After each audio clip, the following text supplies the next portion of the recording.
जय श्री कृष्णा। राधे राधे जी। आज की पावन कथा में आप सभी भक्तों का हार्दिक स्वागत है। भगवान श्री हरि और माता लक्ष्मी आप सभी भक्तों की समस्त मनोकामनाएं पूर्ण करें। भक्तों, आज है 21 जून और दिन है रविवार का। तो आज है ज्येष्ठ मास के शुक्ल पक्ष की सप्तमी तिथि। तो देखिए, जब सप्तमी तिथि और रविवार एक साथ पड़ते हैं तो उस शुभ संयोग को भानु सप्तमी कहा जाता है। भानु का अर्थ होता है सूर्य और इसे सूर्य सप्तमी या आरोग्य सप्तमी के नाम से भी जाना जाता है। तो यह दिन भगवान सूर्य की पूजा, व्रत और दान के लिए अत्यंत फलदायी माना गया है। मान्यता है कि इस दिन सूर्य देव की आराधना से उत्तम स्वास्थ्य, आरोग्य, तेज और मान सम्मान की प्राप्ति होती है। तो भानु सप्तमी के दिन भगवान सूर्य की पूजा, व्रत और दान करने का विशेष महत्व माना गया है। इस दिन सुबह जल्दी उठकर आप तांबे के लोटे में जल, लाल चंदन और फूल डालकर सूर्यदेव को अर्घ्य दे, जो स्वास्थ्य लाभ और मनोकामना पूर्ति के लिए आपके लिए सही साबित होगा। और ओम गृहिणी सूर्याय नमः इस मंत्र का आप जाप करते रहे। आइए आज ज्येष्ठ मास कथा महात्म्य में भगवान सूर्यदेव का ध्यान करते हुए भानु सप्तमी पुराणिक कथा को प्रारंभ करते हैं। तो प्राचीन काल में इंदुमती नाम की एक वेश्या थी। उसने अपने जीवन में कभी कोई पुण्य या धार्मिक कार्य नहीं किया था, लेकिन जैसे जैसे उसका बुढ़ापा नजदीक आया तो उसे परलोक सुधारने की चिंता सताने लगी और वह मुक्ति का मार्ग खोजने के लिए महर्षि वशिष्ठ जी के पास पहुंची। तो उसने मुनि से प्रार्थना की कि हे ऋषिवर, मैंने जीवन भर कोई सत्कर्म नहीं किया है, कृपा करे मुझे ऐसा कोई सरल उपाय बताए जिससे मुझे मोक्ष मिल सके और मेरे सारे पाप धुल जाए। तो इस पर वह महर्षि वशिष्ठ ने कहा कि हे इंदुमती, महिलाओं के लिए मुक्ति और सौभाग्य देने वाला अचला सप्तमी या भानु सप्तमी का व्रत सबसे उत्तम माना गया है। तो शुक्ल पक्ष की जिस सप्तमी को रविवार हो, उस दिन पवित्र नदी में स्नान करके सूर्यदेव को दीपदान कर और पूरे दिन निराहार रहकर उनकी पूजा आराधना कर। तो इस पर इंदुमती ने महर्षि के कहे अनुसार पूरी श्रद्धा और नियम के साथ भानु सप्तमी का यह व्रत किया।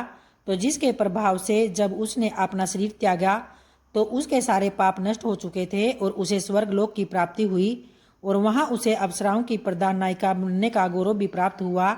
तो भक्तों, यह कथा हमें बताती है कि भानु सप्तमी के दिन जो भी व्यक्ति सूर्यदेव की पूजा, व्रत और दान करता है, उसके कई जन्मों के पाप तो नष्ट होते ही हैं और साथ ही गंभीर बीमारियों से मुक्ति और मान सम्मान की प्राप्ति भी होती है।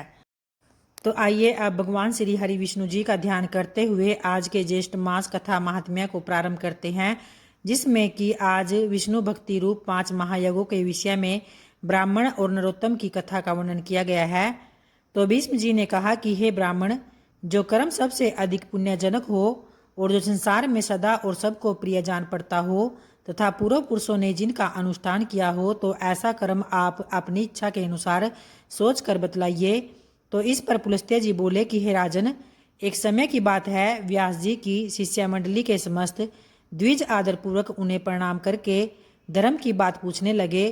तो द्विजों ने पूछा कि हे गुरुदेव, संसार में पुण्य से भी पुण्यतम और सब धर्मों से उत्तम कर्म क्या है? किसका अनुष्ठान करके मनुष्य अक्षय पद को प्राप्त करते हैं और मर्त्य लोक में निवास करने वाले छोटे बड़े सभी वर्णों के लोग जिसका अनुष्ठान कर सके? तो इस पर व्यास जी बोले, हे शिष्यगण, मैं तुम लोगों को 5 धर्मों के आख्यान सुनाऊंगा। तो उन 5 में से एक का भी अनुष्ठान करके मनुष्य सुयश, स्वर्ग तथा मोक्ष को भी पा सकता है तथा माता पिता की पूजा, पति की सेवा, सबके प्रति सम्मान भाव, मित्रों से द्रोह न करना और भगवान श्री विष्णु जी का भजन करना, ये 5 महायज्ञ हैं। हे ब्राह्मण, पहले माता पिता की पूजा करके मनुष्य जिस धर्म का साधन करता है वह इस पृथ्वी पर सैकड़ों यज्ञों तथा तीर्थयात्रा आदि के द्वारा भी दुर्लभ है। और पिता धर्म है, पिता स्वर्ग है और पिता ही सर्वोत्कृष्ट तपस्या है। पिता के प्रसन्न हो जाने पर संपूर्ण देवता प्रसन्न हो जाते हैं। तो जिसकी सेवा और सद्गुणों से माता पिता संतुष्ट रहते हैं, उस पुत्र को प्रतिदिन गंगा स्नान का फल अवश्य मिलता है।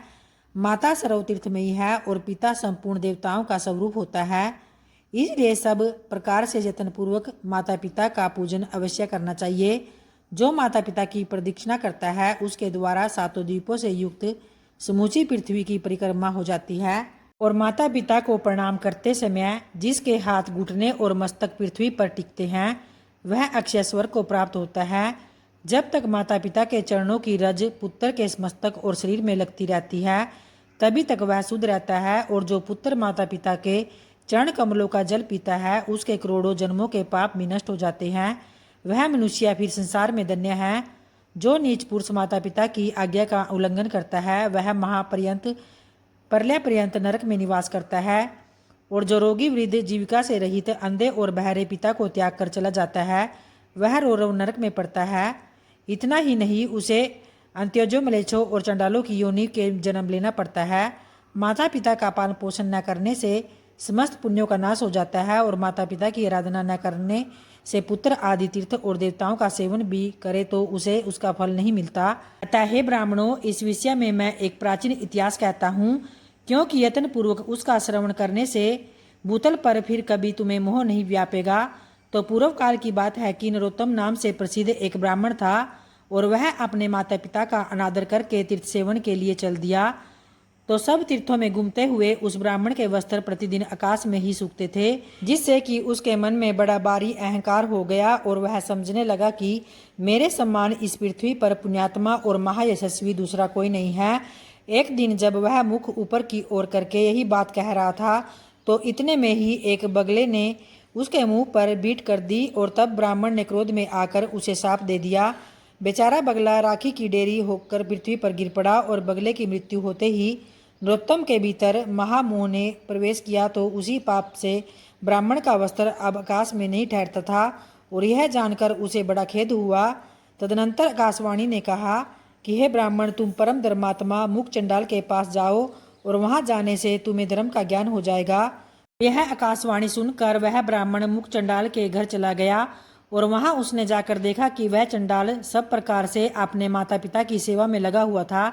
जाड़े के दिनों में वह अपने माँ बाप को स्नान के लिए गर्म जल देता, उनके शरीर में तेल मलता, तापने के लिए अंगीठी जलाता, भोजन के पश्चात पान खिलाता और रुईदार कपड़े पहनने को देता। तो प्रतिदिन मिष्ठान भोजन के लिए परोसता और वसंत ऋतु में महुए की सुगंधित माला पहनाता था। इनके सिवा और भी जो कोई भोग सामग्री प्राप्त होती थी उन्हें वह सब देता। तो इन पुण्य कर्मों के कारण चंडाल का घर बिना किसी आधार और खंबे के बिना ही आकाश में स्थित था। उसके अंदर त्रिभुवन के स्वामी भगवान श्री हरि मनोहर ब्राह्मण का रूप धारण किए नित्य क्रीड़ा किया करते थे और सत्य स्वरूप परमात्मा अपने महान सतोम्य तेजस्वी विग्रह से उस चंडाल मंदिर की शोभा को भी बढ़ाते थे। तो यह सब देखकर ब्राह्मण को बड़ा ही विस्मय हुआ और उसने मुख चंडाल से कहा कि तुम मेरे पास आओ, मैं तुमसे संपूर्ण लोगों के सनातन हित की बात पूछना चाहता हूँ, तो उसे ठीक ठाक मुझे बतलाने की कृपा करे। तो इस पर मुख चंडाल बोला कि हे विप्र, इस समय तो मैं माता पिता की सेवा कर रहा हूँ, आपके पास कैसे आ सकता हूँ? इनकी पूजा करके आपकी आवश्यकता को पूर्ण करूँगा, तो तब तक मेरे दरवाजे पर ही ठहरिए, मैं आपका अतिथि सत्कार करता हूँ। चंडाल के इतना कहते ही ब्राह्मण देवता आग बबूला हो गया और वह उससे बोला, मुझ ब्राह्मण की सेवा छोड़कर तुम्हारे लिए कौन सा कार्य बड़ा हो सकता है? तो इस पर चंडाल बोला कि हे बाबा, क्यों व्यर्थ कोप करते हो? मैं बगला नहीं हूँ, तो इस समय आपका क्रोध बगले पर ही सफल हो सकता है, दूसरे किसी पर नहीं। अब आपकी दोती न हो तो आकाश में सूखती है और न ही ठहर ही पाती है। अतः आकाशवाणी सुनकर आप मेरे घर पर आए हैं, तो थोड़ी देर ठहरिए, मैं तो आपके प्रश्न का उत्तर दूंगा, अन्यथा पतिव्रता स्त्री के पास जाइए। हे द्विश्रेष्ठ, पतिव्रता स्त्री का दर्शन करने पर आपका अभिष्ट सिद्ध जरूर होगा। तो आगे व्यास जी कहते हैं कि तदनंतर चंडाल के घर से जब वह ब्राह्मण रूपधारी भगवान श्री विष्णु ने निकलकर उस द्विज से कहा कि चलो मैं पतिव्रता देवी के घर चलता हूँ, तो द्विश्रेष्ठ नरोत्तम कुछ सोचकर उनके साथ चल दिया और उसके मन में बड़ा ही विस्मय हो रहा था। और उसने रास्ते में ही भगवान से पूछा कि हे विप्रवर, आप इस चंडाल के घर में जहाँ स्त्रियाँ रहती हैं किस लिए निवास करते हैं? तो ब्राह्मण रूपधारी भगवान ने कहा, हे विप्रवर, इस समय तुम्हारा हृदय शुद्ध नहीं है, पहले पतिव्रता आदि का दर्शन करो, उसके बाद तुम मुझसे ठीक ठाक जान सकोगे।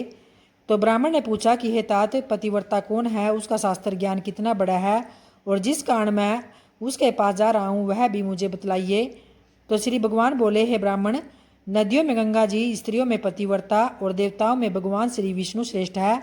जो पतिव्रता नारी प्रतिदिन अपने पति के हित साधन में लगी रहती है वह अपने पितृकुल और पतिकुल दोनों कुलों की 100 पीढ़ियों का उद्धार कर देती है। जय श्री कृष्णा। तो आज के ज्येष्ठ मास कथा महात्म्य का समापन यही होता है और बाकी कथा कल की वीडियो में जानेंगे। तो प्रेम से बोलिए भगवान श्री हरि विष्णु की जय। और आइए अब माता लक्ष्मी का ध्यान करते हुए माता तुलसी चालीसा पाठ को प्रारंभ करते हैं। श्री तुलसी महारानी करु विनय शिरनाय, जो मम हो संकट विकट दीजे मात नशाय। नमो नमो तुलसी महारानी, महिमा अमित न जाए बखानी। दियो विष्णु तुमको सन्माना, जग में छायो सुयश महाना। विष्णु प्रिया जय जयति भवानी, तिहु लोक की हो सुख खानी। भगवत पूजा कर जो कोई, बिना तुम्हारे सफल न होई। जिन घर तव नहीं होए निवासा, उस पर कर ही विष्णु नहीं बासा। करे सदा जो तव नित सुमिरन, तेहि के काज होए सब पूरन। कार्तिक मास महात्म तुम्हारा, ताको जानत सब संसारा। तब पूजन जो करे कुंवारी, पावे सुंदर वर सुकुमारी। कर जो पूजन नृतपति नारी, सुख संपत्ति से होए सुखारी। वृद्धा नारी करे जो पूजन, मिले भक्ति होवे पुलकित मन। श्रद्धा से पूजे जो कोई भी, भवनीति से तर जावे सोई। कथा भागवत यज्ञ करावे, तुम बिन नहीं सफलता पावे। छायो तब प्रताप जग बारी, ध्यावत तुम ही सकल चितधारी। तुम्ही मात यंत्रन तंत्रन में, सकल काज सिद्धि होए क्षण में। औषधि रूप आप हो माता, सब जग में तव यश विख्याता। देव ऋषि मुनियो तपदारी, करत सदा तव जय जयकारी। वेद पुराणन तव यश गाया, महिमा अगम पार नहीं पाया। नमो नमो जय जय सुख करनी, नमो नमो जय दुख निवारनी। नमो नमो सुख संपत्ति देनी, नमो नमो अग काटन चेनी। नमो नमो भक्तन दुख हरनी, नमो नमो दुष्टन मद छेनी। नमो नमो भव पार उतारनी, नमो नमो परलोक सुधारनी। नमो नमो निज भक्त उबारनी, नमो नमो जन काज संवारनी। नमो नमो जय कुमति नसावनी, नमो नमो सुख उपजावनी। जयति जयति जय तुलसी माई, ध्याऊ तुमको शीस नवाई। निज जन जानी मोहि अपनाओ, बिगड़े कारज आप बनाओ। करु विनय में मात तुम्हारी, पूर्ण आशा करु हमारी। शरण चरण कर जोरी मनाऊं, निस दिन तेरे ही मैं गुण गाऊं। करु मात यह अब मोह पर दया, निर्मल होए सकल मम काया। मांगू मात यह वर अब दीजे, सकल मनोरथ पूर्ण कीजे। जनु नहीं कुछ नेम अचारा, क्षमु मात अपराध हमारा। 12 मास करे जो पूजा, तासम जग में और न दूजा। प्रथम ही गंगा जल मंगवावे, फिर तुम सुंदर स्नान करावे। चंदन अक्षत पुष्प चढ़ावे, धूप दीप नैवेद्य लगावे। करे आचमन गंगा जल से, ध्यान करे हृदय निर्मल से। पाठ करे फिर चालीसा की, स्तुति करे मात तुलसा की। यह विधि पूजा करे हमेशा, ताके तन नहीं रहे कलेसा। करे मास कार्तिक का साधन, सोवे नित पवित्र सिद्ध हुई जाई। है यह कथा महासुखदाई, पढ़े सुने सो भवतर जाई। तुलसी मैया तुम कल्याणी, तुम्हारी महिमा सब जग जानी। भावन तुझे मानित नित्य ध्यावे, गा गा कर माँ तुझे रिजावे। है यह श्री तुलसी चालीसा, पाठ करे जो कोई। गोविंद सो फल पावही, जो मन इच्छा होई। जय तुलसी माता की जय, श्री विष्णु भगवान जी की। धन्यवाद भक्तों।